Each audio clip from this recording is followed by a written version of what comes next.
Dean Green, deans, university leadership, faculty, staff, parents, friends, and the 2015 class of New York University's Tisch School of the Arts. Thank you for inviting me to celebrate with you today. Tisch graduates, you made it. And you're f***ed.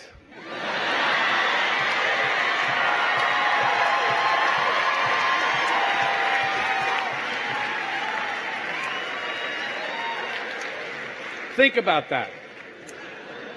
The graduates from the College of Nursing, they all have jobs. The graduates from the College of Dentistry, fully employed. The Leonard N. Stern School of Business graduates, they're covered. The School of Medicine graduates, each one will get a job. The proud graduates of the NY School of Law, they're covered. And if they're not, who cares? They're lawyers. The English majors are not a factor. They'll be home writing their novels. Teachers, they'll all be working. Shitty jobs, lousy pay, yeah, but still working. The graduates in accounting, they all have jobs. Where does that leave you? Envious of those accountants? I doubt it. They had a choice. Maybe they were passionate about accounting, but I think it's more likely that they used reason and logic and common sense to reach for a career that could give them the expectation of success and stability. Reason, logic, common sense at the Tisch School of Arts? Are you kidding me? But you didn't have that choice, did you? You discovered a talent, developed an ambition, and recognized your passion. When you feel that, you can't fight it. You just go with it. When it comes to the arts, passion should always trump common sense. You aren't just following dreams, you're reaching for your destiny.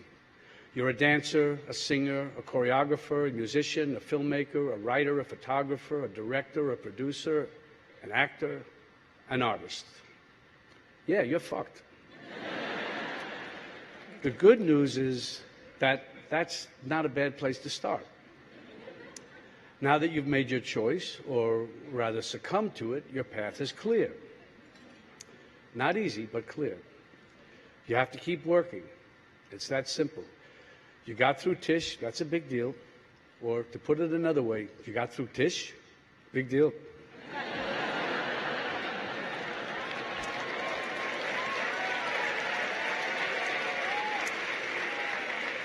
Well, it's a start. On this day of triumphantly graduating, a new door is opening for you. A door to a lifetime of rejection. It's inevitable. It's what graduates call the real world. You'll experience it auditioning for a part or a place in a company. It'll happen to you when you're looking for backers for a project. You'll feel it when doors close on you while you're trying to get attention for something you've written and when you're looking for a directing or a choreography job. How do you cope with it? I hear that Valium and Vicodin work. Well, I don't know. You can't be too relaxed and do what we do. And you don't want to block the pain too much. Without the pain, what will we talk about? Though I would make an exception for having a couple of drinks if, hypothetically, you had to speak to 1,000 graduates and their families at a commencement ceremony. Excuse me.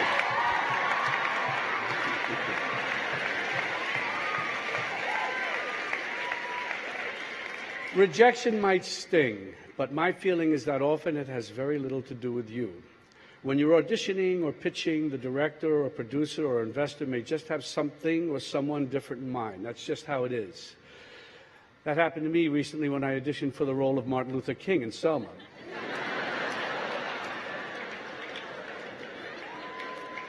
Which was too bad because I could have played the hell out of that part. I felt it was written for me. But the director had something different in mind. And you know, she was right. It seems the director is always right. Don't get me wrong, David Oyelowo was great. I don't think that I would have cast a Brit, but I've got two more stories. These really happened. I read for Bang the Drum Slowly 7 times. The first 2 of the 3 times I read for the role of Henry Wiggins, the part eventually played by Michael Moriarty. I read for the director, I read for the producer, then they had me back to read for another part, the role of Bruce Pearson. I read for the director, I read for the producer, I read for the producer and his wife, I read for all of them together. It was almost like as long as I kept auditioning, they would have time to find someone they liked more. I don't know exactly what they were looking for, but I'm glad I was there when they didn't find it. Another time, I was auditioning for a play. They kept having me back. I was pretty sure I had the part, and then they went with a name. I hated losing the job, but I understood. I could just as have easily lost the job to another no-name actor, and I also would have understood. It's just not personal. It can really be nothing more than the director having a different type in mind. You'll get a lot of direction in your careers, some of it from directors, some from studio heads, some from money people, some from writers, though usually they'll try to keep the writer out of at a distance. And some from your fellow artists. I love writers, by the way. I keep them on the set all the time. Listen to all of it and listen to yourself. I'm mostly going to talk about these ideas in movie actor terms, but I think this applies to all of you. You'll find comparable situations in all the disciplines. The way the director gets to be right is you help him or her be right. You may start out with different ideas. The director will have a vision. You will have ideas about your character. When you're a young actor starting out, your opinions may not be trusted as much as they will later on in your career. You've been hired because the director saw something in your audition, your reading, in you that fit their concept. You may be given the opportunity to try it your way, but the final decision will be the director's. Later in your career, when there's a body of work to refer to, there may be more trust from the director, but it's pretty much the same thing. You may have more opportunities to try it your way and may think the director has agreed to your take, your take is the best, but if it's a movie, you'll be nowhere near the editing room where the director makes the final decision. It's best when you can work it out together. As an actor, you always want to be true to your character and be true to yourself. But the bottom line is, you got the part. And that's very important. As a director or producer, you also have to be true to yourself and to the work. A film, a dance, a play, they're not tents where artists get to play and express their individuality. They're works of art that depend on the contributions and collaboration of a group of artists. And it's a big group. It includes production and costume designers, directors of photography, makeup and hair, stage managers, assistant directors, choreographers, etc., many more to name that I won't now. Everyone plays an important part, an essential part. A director or producer, choreographer or company artistic director, these are powerful positions. But the power doesn't come from the title. The power comes from trust, respect, vision, work, and again, collaboration. You'll probably be harder on yourself than any director. I'm not going to tell you to go easy on yourselves. I assume you didn't pick this life because you thought it would be easy. You may have to answer to a director for a job, but you also have to answer to yourself. This could create conflicts for you. You want to play the role your way, and the director has a different idea. Discuss it with the director. Maybe there's a compromise. There always should be the space to try it both ways. But don't make a production. But don't make a production out of it. I guess this is some typo here because it's not a democracy. On the set or on the stage, someone has to make the final decision. Someone has to pull it all together. That's the director. So don't be obdurate. No one's going to see you do it in the quote unquote right way if you're not on the stage or in the movie. I can answer the question that's on all of your minds right now. Yes, it's too late to change your major to directing. While preparing for my role today, I asked a few Tisch students for suggestions for this speech. The first thing they said is keep it short. And they said it's okay to give a little advice, it's kind of expected and no one will mind. And then they said to keep it short. It's difficult for me to come up with advice for you who have already set upon your life's work, but I can tell you some of the things I tell my own children. First, whatever you do, don't go to Tisch School of the Arts. Get an accounting degree instead. Then I contradict myself.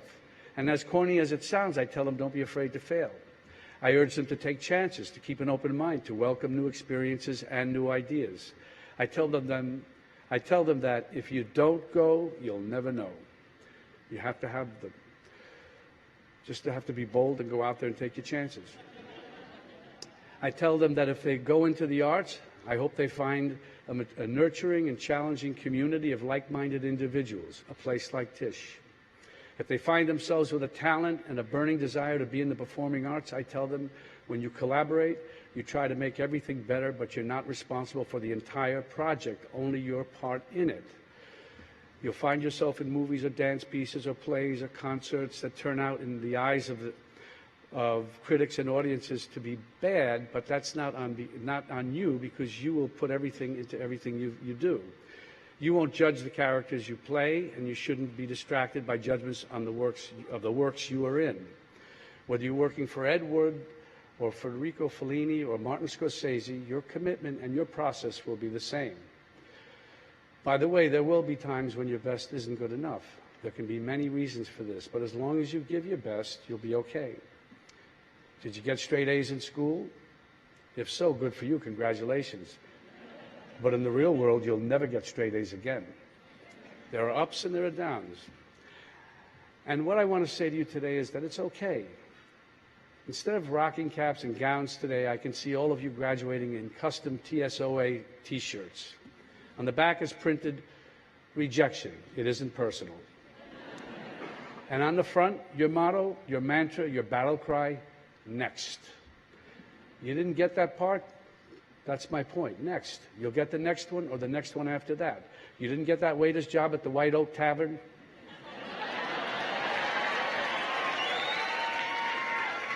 Next.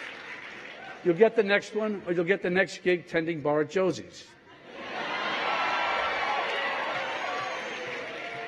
You didn't get into Juilliard? Next. You'll get into Yale or Tisch.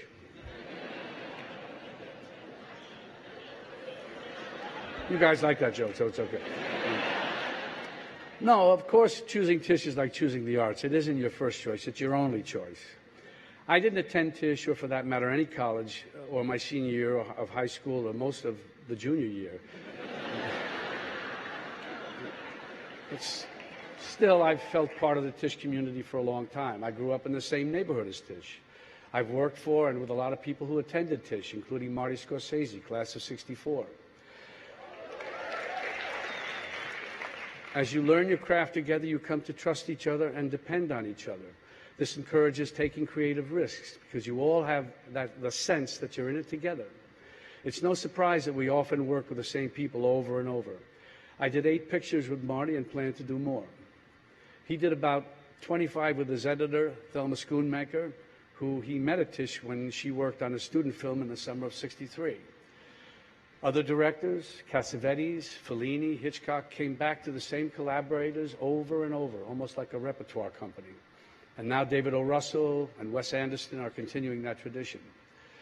Treasure the associations and friendships and working relationships with the people in your classes and your early work.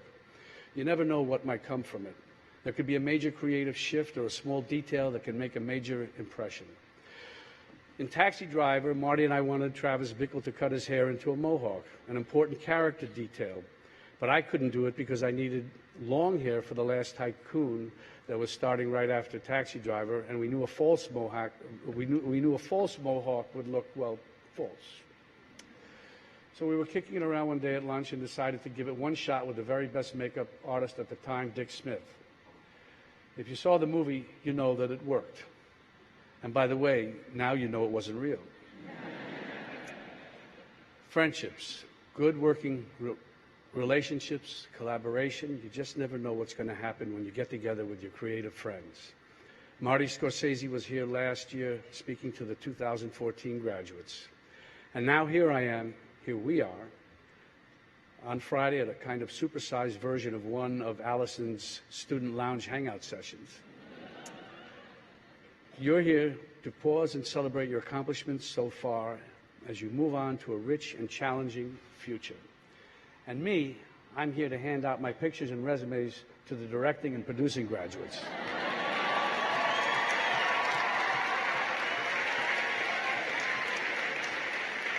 I'm excited and honored to be in a room full of young creators who make me hopeful about the future of the performing and media arts. I know you're going to make it, all of you. Break a leg. Next. Thank you.